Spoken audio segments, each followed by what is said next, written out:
This is Hoop City with Paul Sir on Sports 1440. They do have a timeout. Decide not to use it. Curry, way downtown. Bang! Bang! Oh, what a shot from Curry! We did it! Here's your host, Paul Sir.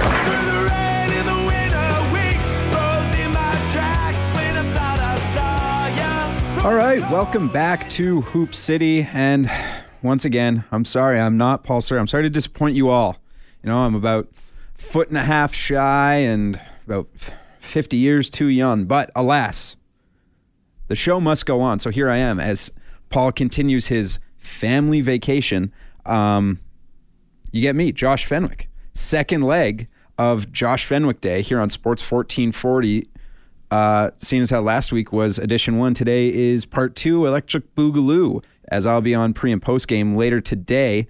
You can get in on the conversation, 833-401-1440. My mom said we say it too fast. So I got to slow it down a little bit. So yeah, 833-401-1440.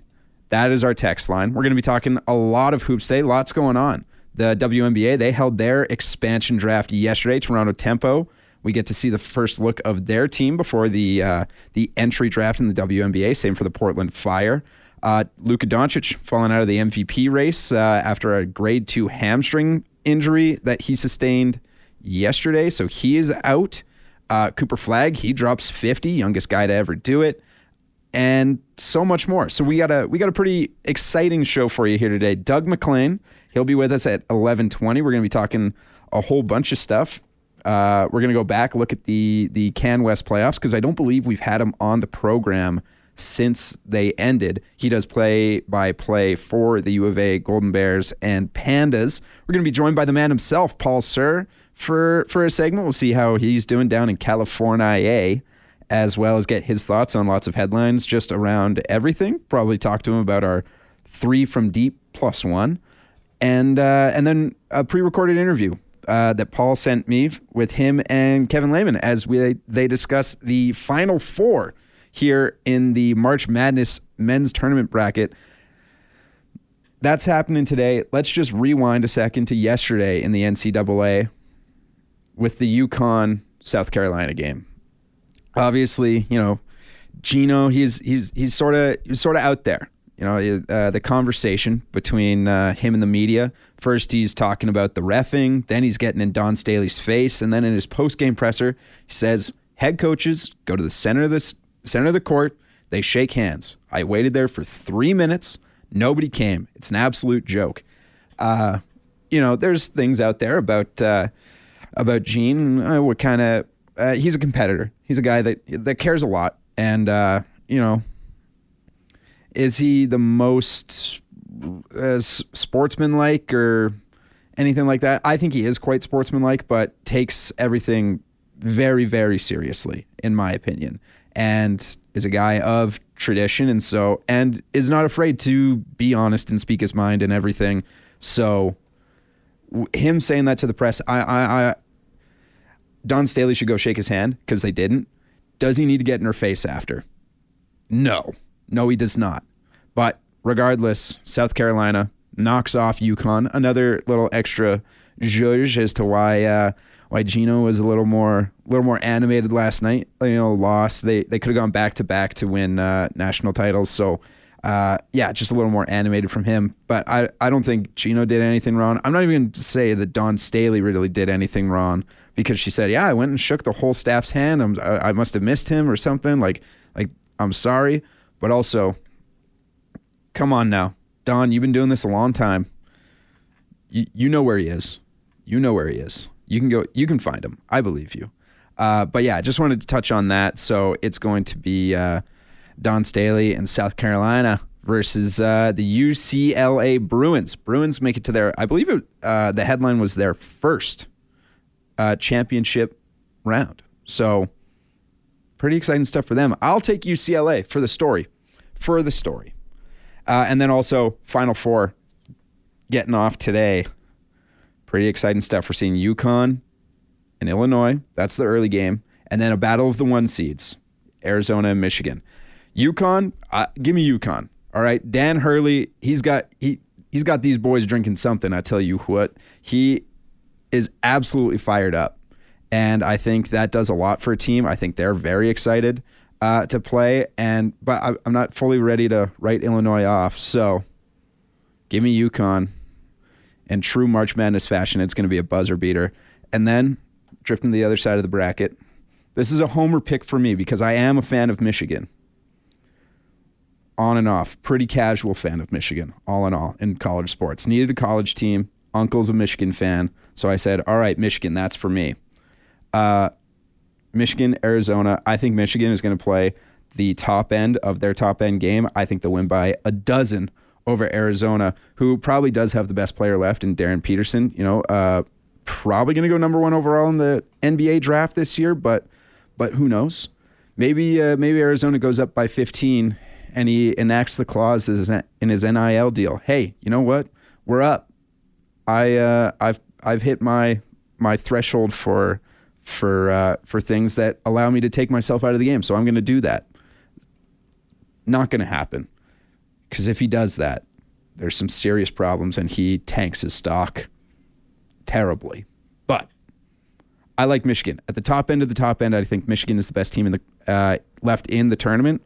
So Michigan FTW for the win, and then I have them winning the championship as well, because that's who I picked in my bracket, and I want to win. So if Michigan wins out, I believe I win our bracket at Sports 1440. Maybe not, though.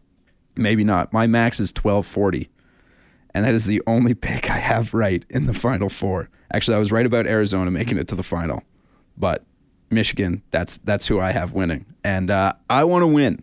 So there we are. Let's go to 3 from deep +1, because there's some interesting stuff that has happened in the NBA and WNBA literally just in the last 24 hours, essentially. First up is the Milwaukee Bucks, Giannis, and the NBA launch an investigation against the Milwaukee Bucks, because the Bucks said, hey, you know what, Giannis, he's not healthy enough to play. And Giannis last night said, hey, man, I'm healthy enough to play, and they're not playing me. Like, what is going on here? I have some stuff here. So Giannis has been out since March 15th. He hyperextended his knee. He's missed 10 straight games. We saw a hyperextended knee earlier this year to a very, very good player, Nikola Jokic. He missed 16 straight games after hyperextending his knee, and we all saw what Nikola Jokic was when he came back. He was really good, but he was not Nikola Jokic. And he plays a lot less physical game than Giannis. He's not that much of a bruiser. Jokic is so good because he uses his mind. He does throw his body around in the defensive paint to make sure that he can snag those boards. But Giannis is a guy who relies a lot on athleticism. Even now, getting up to the age of 31 and things like he's still a very athletic player. As much as like Jokic is an athlete, he's not really that athletic, right? So, you missed 10 games. The Bucks only have 5 regular season games left. And he's like, put me in. The Bucks are eliminated from playoff contention. I can see where the Bucks are coming from for this. They're eliminated from playoff contention. They are most likely going to be trading Giannis Antetokounmpo in the offseason because they did not get a deal done at the deadline. And they don't want Giannis to hurt himself even more than he already has, because he's had 4 significant injuries this year, 2 calf strains, and now a hyperextended knee and a hamstring problem as well. Like, Giannis is in his later career, in case you guys saw that, didn't see that Bill Simmons video that he put out about Giannis and his age and his injury history, and he's now a little more injury prone, is like, this is a bad bet for a team to be making. Not a bad bet, but historically, it is a bad bet for a team to be making, to go after a guy like Giannis, who's older, an athlete, has all this injury history now, like maybe won't be the productive guy that you would be trading for, that you would be giving up assets for. So I can see it from the Milwaukee Bucks point of view. They want to keep Giannis's value as high as possible, because after the season, it's dropped a little more. I see it from Giannis's point of view. I'm healthy. I want to play the games. He is the guy that makes the big dollars. He is the one that deserves to be playing and make the call of like, yes, I can play. No, I can't play. Because at the end of the day, that's what he gets paid money for, to play the game. And when a team tells him, no, I'm not, no, sir, you can't play the game, it's ridiculous. And I absolutely understand it from the NBA's point of view, which is also in the same vein as Giannis's point of view, which is if our stars are healthy, our stars are supposed to be playing. That's the whole point of the 65-game rule that they've implemented. As much as a problem as it can be, we've seen it work. In my conversation with Andrew Schlecht from The Athletic last week, you can find that anywhere you get your I guess maybe not anywhere you get your podcast, but Spotify and Apple for sure. Or you can go back, watch it on YouTube, Sports 1440 AM. But yeah, like you want your stars playing in the games because people spend the money for these tickets to come and see those guys play. And if they have to watch Alex Antetokounmpo play and not Giannis Antetokounmpo, it feels like a waste of their money. So I understand that from the NBA's point of view, and definitely what I side with, because the 65-game rule is working. If you're healthy, you play. That's just the way it is, and they've really cracked down on it, particularly this year, but also in these past previous years. So I'm interested to see what this investigation yields, and what sort of punishment the Bucks will get, because we have some quotes here. This is Giannis to the media last night. These are two different quotes. I'm sorry, I don't know who asked the questions, but this is per ESPN. His first quote says, "I'm available to play, but I'm not in the game. I'm available to play today. Right now, I'm available." So that was one quote. And then his second quote was, "For somebody to come and tell me not to play or not to compete, it's like a slap in my face. So I don't know where the relationship goes from there. I'll tell you where it's going. Anywhere but Milwaukee." I think this whole situation, as well as all of the NBA trade deadline stuff, I think this is just the end of Giannis wearing a Milwaukee Bucks jersey. And that's too bad. You want to see the smaller markets keep their big stars, but I think Giannis is getting a little frustrated with what's been going on in Milwaukee. He's a guy who wants to win, and now, they're out of the playoff picture, and they weren't exactly putting together contenders. They've done a poor job of surrounding Giannis with talent. They've tried. Damian Lillard, it was an interesting get. It just didn't work out. The moves that they've made just have not worked. It's not that they haven't done it. It's just that it has not worked. He hasn't really had a real second option. As much as I love Chris Middleton, he was never a real second option. Now, this is the really interesting thing of this whole thing that comes to me, though, which is Doc Rivers was asked about this. Head coach of the Bucks, probably has some insight into the situation. And this is his quote from the ESPN article. "The tough part about all of this is that I'm in the middle and I have nothing to do with it," Rivers said. "Coaches don't decide any of this. The problem with our league is the coaches are the ones sitting out in front. And we have to sit here and answer this stuff. I think there are two sides to this. I will tell you that, but I don't want to get too involved in it." Brother, you're the head coach of the team. You have to be involved in it because that is your star player. And this also tells me that the front office of the Milwaukee Bucks are not communicating with the head coach. Now, I know where Doc falls on this because Doc played in the league. He's a guy that's won Coach of the Year. He wants to win another championship. He wants his best players to play because that gives him the best opportunity to win. But also, you going out in front of the media and saying, "I have nothing to do with it. I don't want to get involved in what this is." What are we doing here? Doc, be better, please. But ultimately, I think the Bucks are going to face some fines, whether that's surrendering a first-round pick or their first-round pick being sent somewhere else or any of these things. I could see something like that.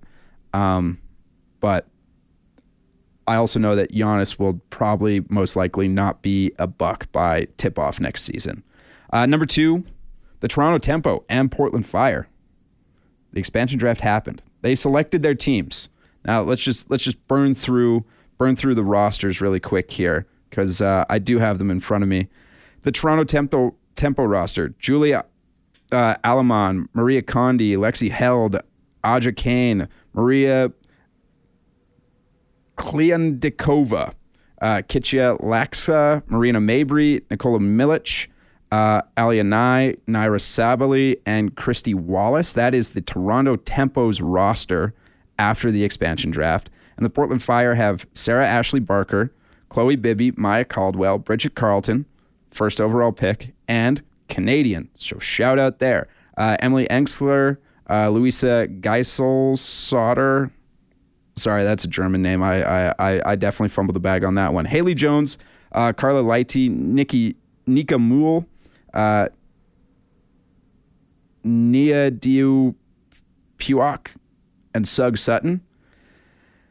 Both of these teams also passed on selections in the draft.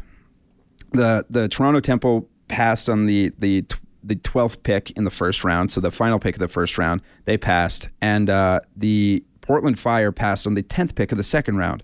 Why were they passing on picks in an expansion draft? Because they got picks from the Chicago Sky to not touch their players. They said, hey, please do not touch our players. I don't know why the Chicago Sky would do that, because they definitely need those picks, because the Sky were 10-34 last year. That was tied for worst in the WNBA. What the hell are you doing trading first-round picks, or not first-round picks? What are you doing trading picks away that you could use to draft talent to make you better, rather than trading picks away to say, we like our talent the way it is? What the hell are we doing here? Yeah, I can't believe that. Like, the Chicago Sky in a CBS article written by there's no author attached to this. Jack Maloney on CBS posted after. Jack Maloney on CBS said, "Number one loser, the Chicago Sky." I absolutely agree with them, because they are not in a position to be giving up these picks. Brandon and I talked about it last hour. What are they doing down there in Chicago? Also, first selection by the Toronto Tempo was Julie Alamon. She's only a 3-year vet in the WNBA. However, she was playing pro league for 4 years after she was drafted in Belgium, and then she took a season off in the middle for mental health reasons. But this is a savvy veteran that they have selected here. Same with the Fire selecting the Canadian Bridget Carlton, being their first overall pick. I'm excited to see what these guys will do when they have the ball in their hand more and are relied on as that number one option.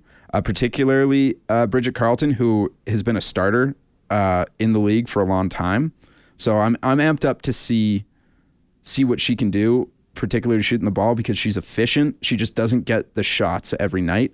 So I'm hoping that maybe we see her, jump up into the All-Star category, because she was third for most improved voting, most improved player 2 years ago, and then they sort of just like docked her minutes and shots. So I'm hoping to see, if she's taking 10 shots a game, what sort of product that yields. And number 3, talked about it a lot last week, talked about it a lot this week, Luka Doncic and the MVP race. Well, Luka, unfortunately, will not be able to win any major awards or make any of the All-NBA teams because of a hamstring injury. He's out for the rest of the season, and he played 64 games in the NBA this year. 64, falling 1 game shy of the 65-game limit. This is a huge loss for the Lakers. Brandon brought it up on the Triple S today. What does this look like for the playoff picture in the West? Because the difference between the Lakers, who are in 3rd, and the Minnesota Timberwolves, who are in 6th, is 4 games. And the Lakers have relied really heavy on Luka Doncic. Their record without him, I believe, is a losing record. This was brought up by Declan a multitude of times this year. So where can they finish here? I think that there's a real possibility. I would like to see them drop down into that 4 spot, and you hope that the Rockets hang on to that 5 spot, because you want to go up against this Houston Rockets team. The Timberwolves are a much better team than the sixth seed suggests in the West. And so they're also the team that knocked the Lakers off last year. So if you can drop down that 1 spot, keep home court advantage, and now you're playing the Rockets, and the Lakers sit down with LeBron James after the news of yesterday's injury and they say, hey man, we need you to turn the clock back one more time. We've seen it. His legs still have it. We need you to carry us to the promised land, though. You need to be our best player down the stretch, because Austin Reeves is really good and can score the pill, but that hasn't exactly yielded a lot of wins. Whereas LeBron James, for 5 games this year, having to go hero mode like he did in 2018 with the Cavs, which is 8 years ago, but the one of the GOATs can still do it, I'm certain. So I think the Lakers hold on to home court advantage, but this Luka loss is absolutely huge, and they don't have a lot of space to test out a bunch of different lineups and everything. They sort of have to figure it out, and they have to figure it out quick, or else they're going to lose home court, and they're going to be playing a team like the Denver Nuggets in the first round, and then all of a sudden you rush Luka back. They got dropped early, and it's a whole thing. Really quickly here, our and one, as it were. Cooper Flagg dropped 51 points against the Orlando Magic last night. It was a 138-127 loss for the Mavericks, unfortunately. However, he is now the youngest player in NBA history to score 50 or more in a game. It's the most points put up in a game by a teenager, and he broke his own record that he set in January after he dropped 49 on the Hornets. So 51 against the Magic, 49 against the Hornets, and he is now the youngest person to ever drop 50. The former youngest, Brandon Jennings, when he was on the Bucks. Remember when he dropped 50 on the Bucks? He was 20 in, I believe, 52 days. This was an efficient 50 from Cooper Flagg, by the way. 19 of 30 from the field, 6 of 9 from 3, and 7 of 7 from the line. Cooper Flagg, that first overall pick, absolutely worth it. Absolutely worth it. So maybe things aren't all down for the Dallas Mavericks, even though they are losing a bunch of games. If they can put some better talent around Cooper Flagg than they did Luka Doncic, I think things are going to be okay in Dallas. All right, this is Hoop City with Paul Sir. I'm guest host Josh Fenwick. We ran through that break, so we're going to take a quick break here. We'll be right back. Probably talk some more Cooper Flagg, young guys in the NBA, and much more. Keep it locked here on Sports 1440. I'm Josh Fenwick, sitting in for Paul this week. He will be back next week. I'm pretty sure. He hasn't told me that he has anything next weekend, so it'll be back. It'll be back to your regularly scheduled programming here on Sports 1440. Text line 833-401-1440. 833-401-1440. You can also call us if you want. I mean, we got an open 20 minutes. You want to talk some ball? Talk some ball with me? Feel free. 833-401-1440. We got a text in here from Boreal Bernie, sort of clocking me on the Gene Don Staley stuff, but because it was halftime that she missed the shake, not the end of the game. They shook hands before the game. She missed halftime. No biggie. At the end, Gino was way out of line. Petty, bitter, inappropriate, couldn't take the L to her. Maybe time for Gino to step away now.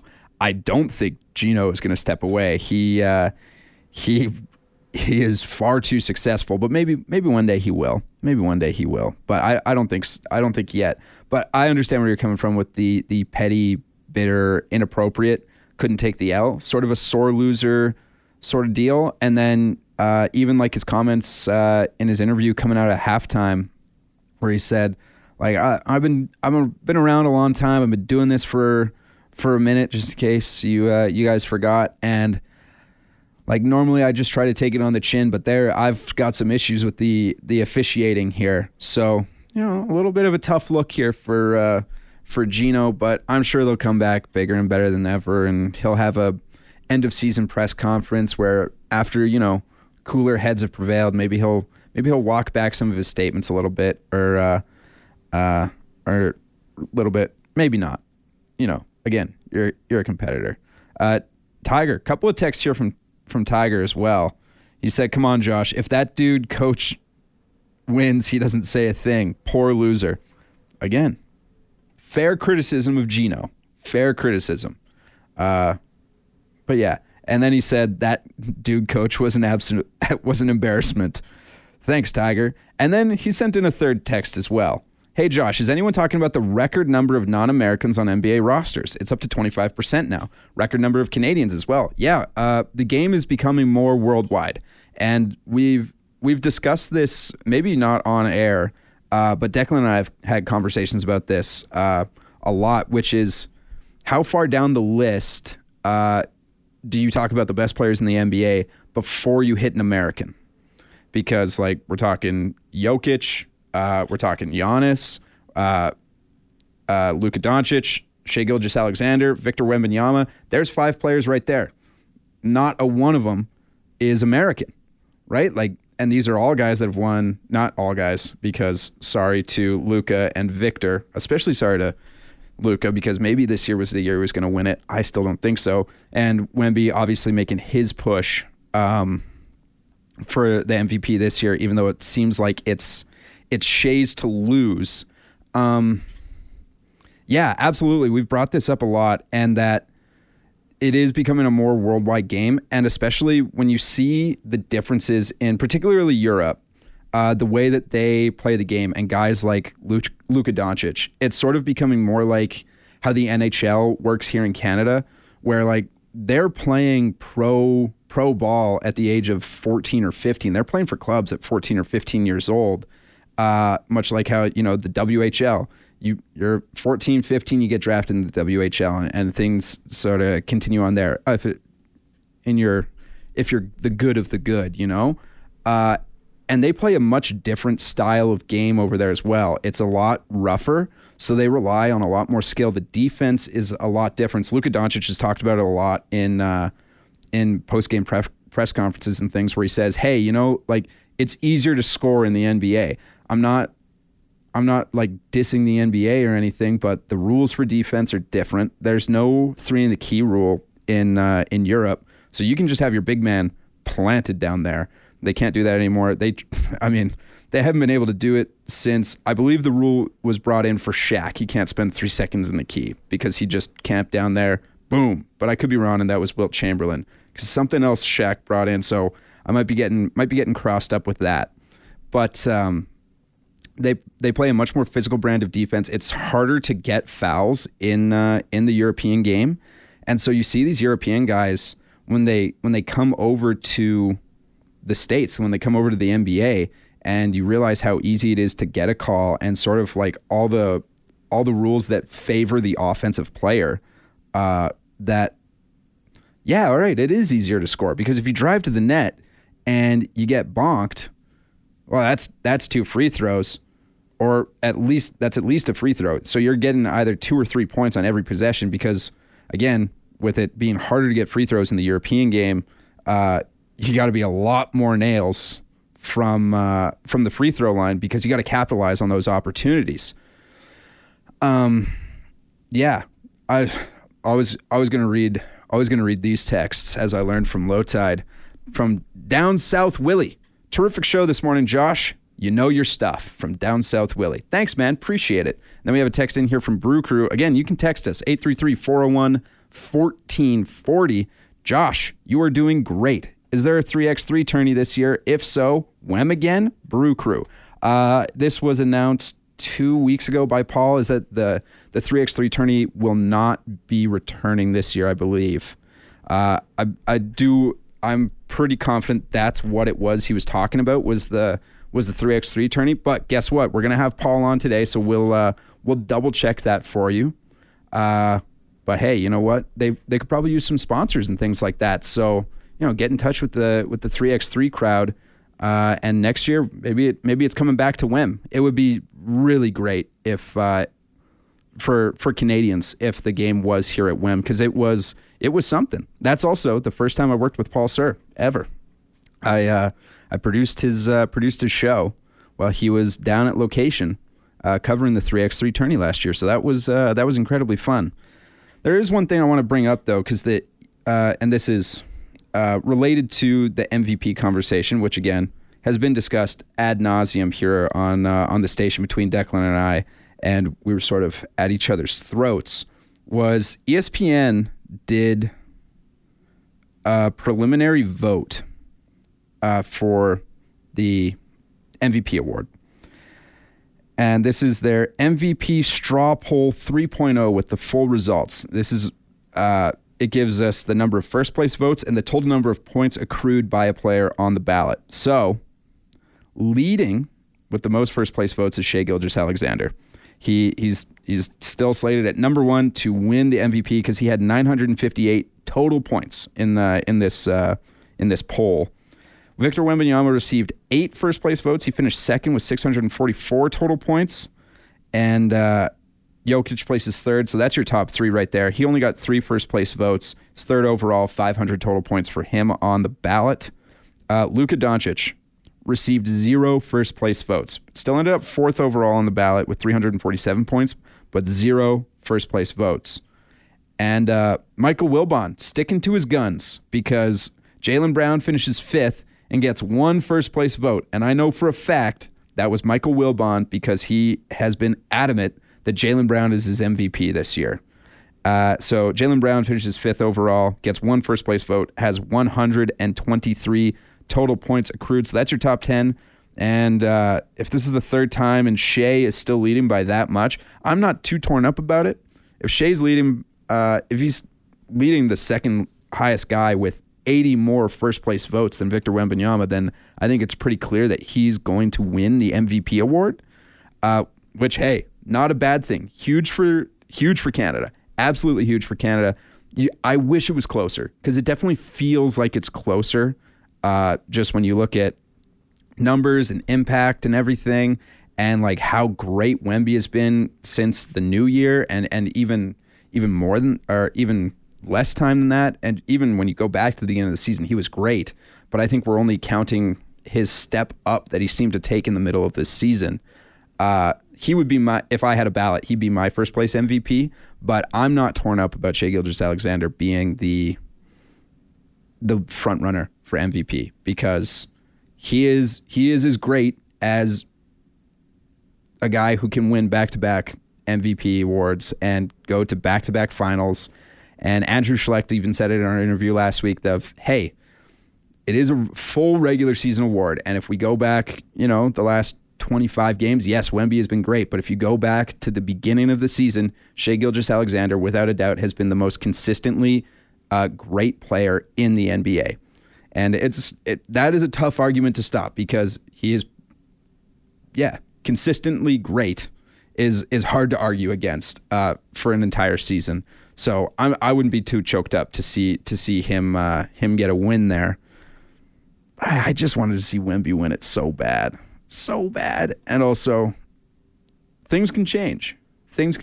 I'm not totally sure how many games the Spurs have left here. 59. They have 5 games left remaining in the regular season. That was my quick math. And the OKC Thunder have 5 games remaining as well. And they are in a tight spot. They're in a tight race for first place in the Western Conference. San Antonio Spurs trailing the Thunder by 2 games. They do hold the tiebreaker, however. So if it becomes like a half game swing or whatever, then the Spurs will get that first spot in the Western Conference. And if they do, I think that could change the way that the MVP award is voted for, especially if Shai is leading like this.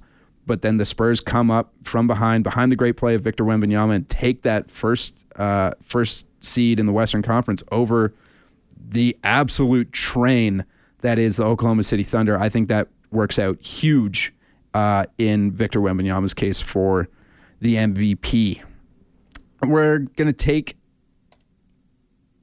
a week here or a break here. My apologies. After this text from Tiger says, sidebar, Canada, only other country than the U.S. to have 2 MVP winners both consecutive seasons. Wild. Yeah, that makes sense because Hakeem only won the 1. And after that, Giannis would have, or then it was Steve Nash who was the next international player to win MVP. And then Giannis won in 2019. Yeah, no, that makes sense. And then he didn't win in 20, even though he had a great case in 2020, and this season shut down and everything. So that was a tough beat. But then he won in 2021. No, that's not true, because Jokic went back to back. He won 2. He's Serbian. and then Joel Embiid won, and then Jokic won again. So that would be pretty cool. Consecutive seasons, Tiger, because Nikola Jokic won back-to-back seasons. That's consecutive. Unless I'm mistaking what the word consecutive means, but like Steve Nash went back-to-back, a bunch of Americans have gone back-to-back, and then Nikola Jokic went back-to-back. So yeah. I don't know. If I'm not understanding your text correctly, feel free to text back and yeah, all right, Tiger, whatever you say, man. This is Hoop City with Paul Sir. I'm guest host Josh Fenwick. When we come back, you will hear Paul Sir's conversation with Kevin Lehman, longtime broadcaster in, I believe it's the Big Ten Network, breaking down today's Final Four and so much more. This is Hoop City with Paul Sir. I'm Josh Fenwick on Hoop City with Paul Sir. Just before we get into Paul's interview with Kevin here, I was misreading Tiger's text.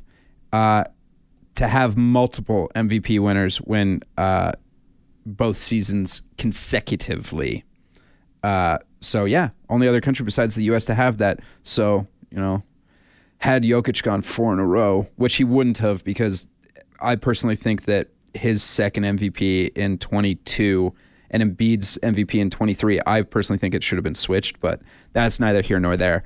What is important is you being ready for the next 3 games of March Madness, because we're not going to be able to be here to preview it for you, the national championship. So instead, here is Paul and his conversation with Kevin Lehman. With Paul Sir, I'd like to welcome back my friend, longtime NCAA broadcaster, Division I coach Kevin Lehman. He is in Indianapolis right now, getting pumped up, ready to go for the Final Four, which will get going tomorrow. So, Kevin, thanks so much for joining me today. Oh, my pleasure, Paul. I'm going to head down to Lucas Oil Stadium and watch the 4 teams practice this afternoon. That's what's on my agenda. Of course, it's a coaching convention. You see all your old friends at the convention center, your former assistants and coaches that I've worked for. So it's an exciting time. Oh my gosh, yeah, it's the I keep saying it. It's the Vatican for Catholics. Like, you can't beat this. So you've got it. You're in the midst of it, Kevin. Let's talk about the Final Four matchups. Every year we go through the machinations of upsets, of near upsets, teams that found a way to win and teams that found a way to lose. And I think probably that's the starting point that I'd like to get going with, is how, there's a lot of criticism now, I think respectfully coming out about John Shire and the Duke inability to hold on to leads in pressure games. In your opinion, watching it closely, Kevin, is there some merit to it? I think the merit is that we've said this for a long time, old wins. And this has been a Duke Young team the last 2 years that have faded down the stretch, because when you get in a single elimination tournament, which the NCAA tournament is, every possession becomes precious. So when Duke's got a big lead and they have a what I call an empty possession, those youngsters have been through it, so they don't think any big deal. Where UConn or the opponent starts to gain a little momentum. And that's what happened, I think, this year in Duke's loss and last year in their loss. It certainly appeared that way. And I think old wins is a great way to put it. Like Cameron Boozer had a nice game. Caden made, a freshman mistake at the end. And I can't even imagine what that young man has to go through to recover from that. But I think too, there's something in the Duke game plan, and I don't want to stay too long on this, but I found it intriguing because that's a meltdown of epic proportions. But there's something in the Duke game plan that they didn't have the urgency, and youth, I think, is part of it. But a part of it, I think, is philosophy too, and maybe it's youth on the part of Shire as a head coach. Like, he's still a pretty young guy. I think if you look at his coaching resume and you compare it to other coaches Mike Krzyzewski being one of them. It took those guys a number of Final Fours to win their first national championship. Mike Krzyzewski is a great example of that. So not only do we have youth on the court for this Duke team, you have youth on the bench. So it's all a learning process because, we're all product of our own experiences. And if you hadn't had those experiences, you're not certainly how you're going to react to them. And you never know till you're put into those situations, both as a coach and as a player. 100%. Now, is the Mullins shot the greatest shot at the end of the game in NCAA history? Is it hard to delineate which one is actually the best? But that sequence was incredible in real time. And when you break it down in slow motion, I think you gain an even greater appreciation of how special that was. Yeah, and it's got, I don't know if it's the top one, but it's certainly in the top 3 or 4. I think the discussion has gone back to NC State. Was Derek Quittenberg's air ball a pass or a shot? As Lorenzo was able to put that in. So, you got to talk about that one. Of course, Christian Leitner shot to beat Kentucky always comes up. And the fact that would happen to Duke is a real reversal of those fortunes. And then also you go back to the shot Villanova made to win the national championships. Also, I think it was Jenkins made that. It's also in that discussion. Yes. But that's what makes March so great. That's what makes these games so outstanding, that UConn advances and Duke has to pack their bags and go home.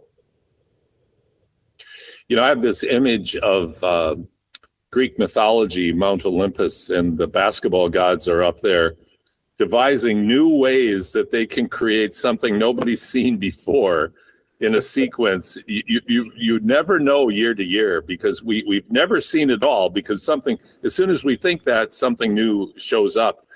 Kevin, we've got a couple of interesting matchups. I always am kind of taken aback when you have a 1 seed versus 1 seed and then a 2 and a 3 playing off against each other. But let's start with the 2s and the 3s. UConn is their miracle shot, but they had to play well to come back against Duke. They seem to be playing some of the best basketball, if not the best basketball of their season right now against an Illinois team. And Kevin, what's interesting about Illinois is this is probably the most unique lineup we have ever seen in the Final Four with all of the European influence. Would you agree with that assessment? Oh, no question. And you're going to, if they have success and win a national championship, you're going to see the copycats come out, and more of these staffs are going to try and get these kids from that European section. They're going to start renting cruise ships and sending them over and bringing boatloads of European players over. I can just see it now. Well, that talks what we just spoke about, Duke, the maturity level, because these guys, that European model, you're identified probably sometime in 7th, 6th grade, and you're put in a club team, you're playing against older people, and you are a professional. So these are guys that have tremendous experiences underneath their belt. And also, I think this is the year, we used to always talk about guards, but this is the year of length in the NCAA. Big frontline length. Illinois, the tallest team by average in this tournament and in NCAA basketball. So I don't know if you probably watched against that Iowa game. They were just so dominant on the offensive glass, and Iowa could not keep them off the boards. They make threes, but they elected not to shoot them in that game. And so I think this is a team with great balance, because they certainly pounded the ball in the paint against our Iowa Hawkeyes.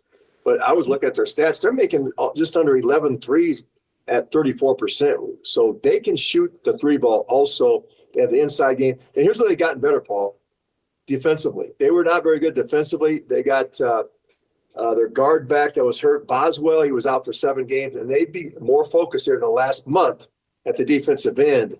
And I think that's what's been the big change for Brad Underwood and the Illini. One of the things that impressed me in that Iowa game too, Kevin, was the mindful approach that they took on the offensive end. They went away from a lot of movement, and they really emphasized spacing and created mismatches and dared the defense to go double, and they were spaced out so well that Iowa had a hard time making good decisions on when to double and when to try to disrupt the play in the post, where they were so overmatched. And then Illinois in the second half just went to work and very, very systematically just took the Hawkeyes apart. Great run by the Hawkeyes, but they just ran into a bigger team with more weapons than they had. I became very impressed with Brad Underwood's coaching because I sat courtside when they played at Carver Hawkeye Arena. And what they did in that game was they got Bennett Sturts involved in switches and mismatches, and they made him defend. And we know from our experiences that you take a great offensive player, make him defend at the other end. They got him in foul problems. That certainly hampered Iowa. They got down early in that game. Then he comes back in this game and plays a different strategy, as you mentioned, with the spacing. We're going to pound it in the paint, really attacked philosophically what I was doing defensively. So that Brad Underwood could make those changes. Because here's the reason I like this team, because, in this tournament, you have to be able to win playing different styles. You may have to play a game fast and win it that way. You may have to be able to play a slow-down game. Illinois is able to do that, and that's why I think they're very dangerous in this tournament. I would agree with that. I'm talking with Kevin Lehman. Kevin is at the Final Four right now, longtime broadcaster, Division I coach here on Hoop City with Paul Sir. Kevin, if you making your prediction today, do you pick UConn with all the momentum emotionally that people feel they have, or do you go with the Illinois team you just described so well? Well, I grew up like you in Big Ten country, so I'm leaning toward the Illini. Plus, the proximity here of Lucas Oil Stadium in Indianapolis, this place is going to be full of the Orange Crush, so that gives them a bit of advantage too. But hey, Dan Hurley's never lost a game in the Final Four. Think about that. So that is one quirky dude. Yeah, he's a little bit out there, but you never know what's going to happen with him. I think this is, we've seen a lot of semifinal Saturdays, but I think this is the two best matchups we've had in a long, long time. So I got the Illini win this, but I think it's going to be a close one. I do too. I agree with you in terms of matchups of powerful teams. All of them have size and length, and there's a couple of things I love about NCAA. Being up in Canada, Kevin, there's all this clamoring by, people, we should go to FIBA rules. And I keep fighting back and saying, my God, keep the FIBA fingers out of the NCAA. Don't mess with a game that is the only game on the planet that is truly unique, but unique in a good way, because it's interesting. I love the narrow key. I love the timeouts. I like the 30-second clock. There's a couple of tweaks you can make, certainly. You can always do that. But man, oh man, the NCAA is a unique brand of basketball that allows for diverse styles of play that the FIBA rules really don't allow for. Yeah, that's a great point. The one thing I would like to see, Paul, would be the ability to advance the ball in the last couple minutes on a timeout. I think that would make this even more exciting, that you have to throw that full length court. We wouldn't have any Christian Leitner passes and scores like we saw against Kentucky, but it would certainly make it interesting, because that's one part I really do enjoy about the women's game, the ability to advance the basketball. And I agree with you. And I also like the ball being live on the rim. I think that would be fun. Here's another thing, Paul. If you advance it, the shot we saw UConn make, we wouldn't have, because you could have called a timeout and advanced that up. I always said I would like the rule that you can advance it only if you're behind. If you're ahead, you have to go against the press, like we saw UConn, Duke do against UConn. But you've identified right there, Kevin, the tough part about making rules adjustments is like what's a tweak and what's a major alteration to the game. And now you get all the talking heads together. It's hard for them. So you've got Illinois coming out in a very close one against a real tough UConn team. Now we go over to, I think, a really intriguing matchup. As great as the Illinois-UConn matchup, I can't wait to watch the game between Michigan and Arizona. They are two big, really, really good teams. Some similar strengths, but some very, very unique strengths to their particular styles of play. What are your thoughts on that matchup, Kevin? Well, they both those teams have been so dominant in this stretch to get here to the Final Four. And a lot of people say, well, this is the championship game. But no, the fact that we have it as a semifinal, we know we're getting that matchup, because one of them could have got knocked off if they were in different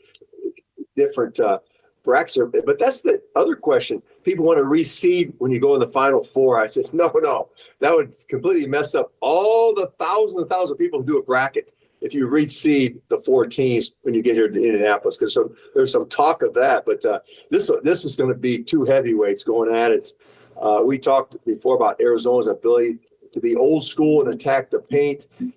But here's what I like about Michigan, Paul, and a little bit we talked about Illinois too. They can beat you playing fast. They can beat you playing slow. And it doesn't really matter to them how they're going to do it. The tremendous size. Yaxel Lunenburg gives them that point forward that are always tough matchups.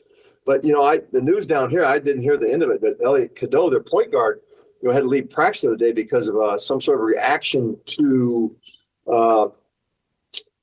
I don't know if he had an allergy or something, but I don't know what the health status of him is coming into this game on tomorrow.